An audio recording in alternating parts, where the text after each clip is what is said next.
Prezados leitores, chegamos ao nosso capítulo que vai abordar a relação entre o direito agrário e o direito ambiental. O capítulo 13, então, do nosso livro Manual de Direito Agrário.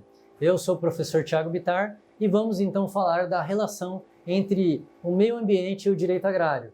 Em primeiro lugar, a própria Constituição estabelece que todos têm direito a um meio ambiente ecologicamente equilibrado, sendo ele bem de uso comum do povo, essencial à sadia qualidade de vida, e também incumbe ao poder público e à coletividade o dever de defendê-lo para as atuais e futuras gerações. Portanto, o meio ambiente é importantíssimo objeto de tutela tanto do poder público quanto da coletividade. No contexto da produção agrária, que se desenvolve no ambiente do meio ambiente, que tem matas e reservas e áreas de proteção permanente, reservas legais e pastagens, e há um certo conflito aparente entre a atividade agrária e o meio ambiente, nós precisamos compatibilizar essas duas importantes matérias do direito. Na prática, à luz do artigo 225, a gente acabou de falar, então, o meio ambiente é um direito difuso, um direito de todos, é um bem de uso comum do povo, é um bem transgeracional, ou seja, diz respeito a essa e as próximas gerações, devemos preservar para as próximas gerações, é um objeto de políticas estatais, sendo um dever do Estado e também um dever de preservação por toda a coletividade. O meio ambiente, ele é um dos fragmentos, um dos elementos mais importantes da função social da propriedade. O professor Stanley já comentou com vocês sobre os dispositivos, os incisos da Constituição que tratam sobre a função social da propriedade. E aqui eu só quero destacar um para vocês do artigo 186, que está relacionado, portanto, à preservação do meio ambiente. É a utilização adequada dos recursos naturais e disponíveis e da preservação do meio ambiente. O que significa isso? Bom, esse dispositivo constitucional foi regulamentado por uma lei especial, que é uma lei 8629 de 93, considerando que o dispositivo constitucional é uma norma de eficácia limitada, que carece de regulamentação. O que foi feito, então, lá no artigo 9º, e os parágrafos vão explicar o que o 186 queria dizer, quando ele falou de utilização adequada e racional dos recursos e preservação do meio ambiente. Olha lá, considera-se adequada a utilização dos recursos naturais disponíveis, levando-se em consideração a vocação natural da terra, de forma a manter o seu potencial produtivo. Não podemos usar uma terra que tem uma vocação para uma finalidade, para outra finalidade, destruindo sua potencialidade e sua vocação natural.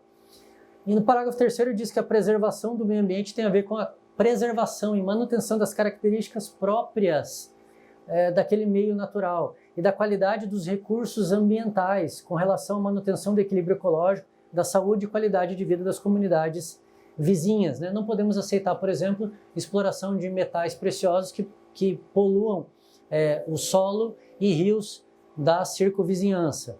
Bom, então, a função social e a desapropriação também, como já falamos, são conceitos muito íntimos, muito interligados, porque o descumprimento da função social leva à desapropriação para fins de reforma agrária, conforme diz o 184. O imóvel que não esteja cumprindo sua função social será desapropriado para fins de reforma agrária.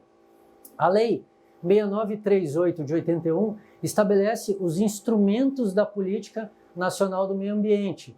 E, dentre esses dispositivos, eu quero destacar com vocês o que está elencado lá no artigo 9º, inciso 6, que diz o seguinte: os espaços territoriais especialmente protegidos pelo poder público federal, estadual e municipal. São eles as áreas de proteção ambiental de relevante interesse ecológico e as reservas extrativistas.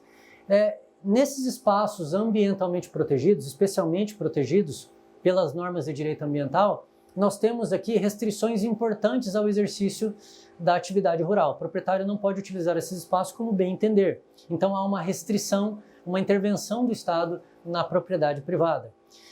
A política nacional também estabelece que o dever de reparação pelos danos causados ao meio ambiente são obrigações próprio terreno. Eles aderem à coisa e permanecem na coisa pouco importando a sua cadeia dominial de titularidade.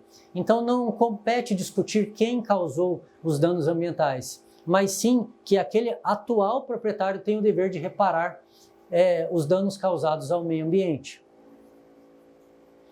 As áreas de preservação permanente, no artigo 3º do nosso Código Florestal, está elencado lá no inciso 2, a mais importante delas, provavelmente, que é a área de preservação permanente, que é aquela área protegida, coberta ou não por vegetação nativa, com função ambiental de preservar os recursos hídricos, né? Então, aquelas matas ciliares, aquelas matas que estão próximas aos recursos hídricos, a fontes e a riachos d'água, paisagem, estabilidade ecológica, biodiversidade, fluxo higiênico de fauna e flora, proteção do solo e asseguração do bem-estar das populações humanas.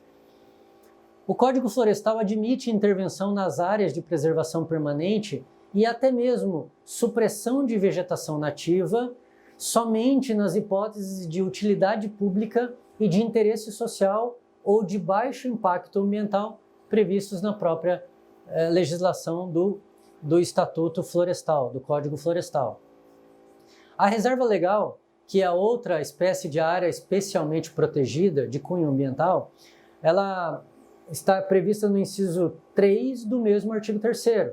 Está relacionada também a uma propriedade, uma área de reserva dentro de uma propriedade privada, né, que é delimitada, que é estabelecida para o fim de assegurar o uso econômico de modo sustentável dos recursos naturais do imóvel, bem como a conservação e a reabilitação dos processos ecológicos, a promoção de conservação de biodiversidade, bem como abrigo e proteção de fauna silvestre. Então, dentro das propriedades rurais é necessário estabelecer ali um salvo-conduto, um refúgio para proliferação e para manutenção da biodiversidade da fauna e da flora nativa. O artigo 12 do Código Florestal estabelece que todo imóvel, e essa palavra é absoluta mesmo, todo imóvel rural deve manter a área com cobertura vegetal classificada como reserva legal, sem prejuízo da aplicação de normas sobre as áreas de preservação permanente. No livro eu trago alguns dispositivos que foram muito questionados por estabelecer uma certa compensação entre a área de reserva legal e a área de preservação permanente, que não nos compete falar aqui nesse vídeo tão curto. Mas deem uma olhadinha lá, são os dispositivos mais questionados, mais combatidos dentro do novo Código Florestal. O dever de manutenção da reserva legal é um percentual estabelecido num percentual que varia de acordo com o estabelecimento legal, de tratar-se de Amazônia Legal ou de outras áreas do solo brasileiro. Então, na Amazônia Legal, será de 80% no imóvel situado em áreas de floresta e será de 35% no imóvel situado em área de cerrado, bem como 25% no imóvel situado em áreas de campos gerais e localizado nas demais regiões do país também, no caso de 20%, na limitação percentual de 20%. A proteção da reserva legal também deve ser conservada como reserva de floresta de vegetação nativa pelo proprietário da área, o possuidor ou o ocupante a qualquer título. Então, essas figuras, esses personagens devem manter a reserva legal sob pena de ilícitos de ordem ambiental.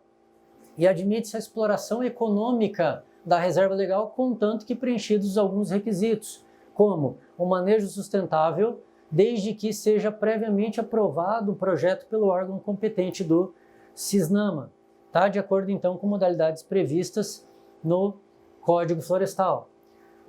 Para fins de manejo legal, na pequena propriedade ou posse rural familiar, os órgãos integrantes do CISNAMA deverão estabelecer procedimentos simplificados de elaboração, análise e aprovação desses projetos de manejo sustentável dentro de reserva legal. E o parágrafo 3º diz que é obrigatória a suspensão imediata das atividades em área de reserva legal desmatada irregularmente, ilegalmente. Por fim, o manejo sustentável da vegetação florestal em reserva legal, eles podem ser adotados como manejo sem propósito comercial para consumo na própria propriedade, então subsistência da pessoa que atua ali, e também manejo sustentável para exploração comercial, tá? Com propósitos comerciais.